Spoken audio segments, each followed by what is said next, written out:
There's been a dramatic change in England's fortunes and personnel since Stuart Lancaster took over as coach in 2012.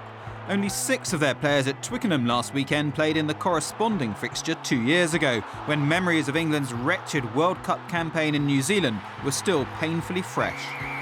The challenge for me, particularly given the way the squad has evolved since I took over, obviously I had the interim job, we developed a new group of players. It was all about getting a team ready for the 2015 World Cup because, it's in England, first and foremost, which is pretty important to the country.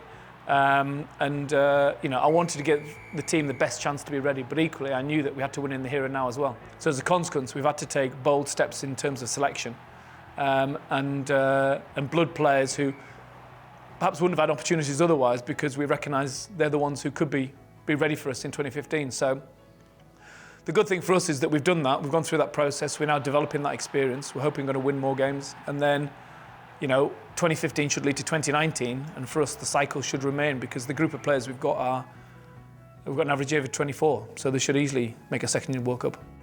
Beating the All Blacks at the end of 2012 reinforced the support for the changes he had made. Since then, England have lost on just 3 occasions and are the top-placed Northern Hemisphere team in the world rankings.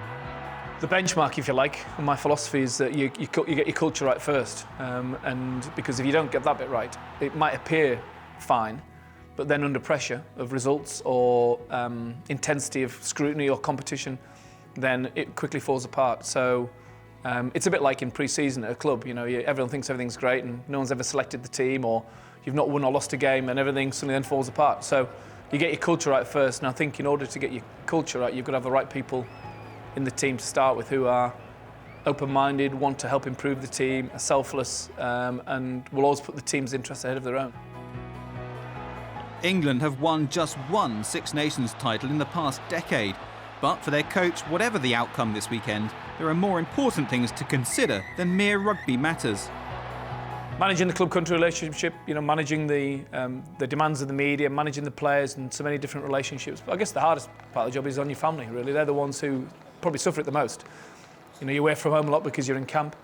And, I've got 2 kids who are 12 and 13, and sometimes Dad needs to be around and he's not. And that's probably the hardest bit of the job.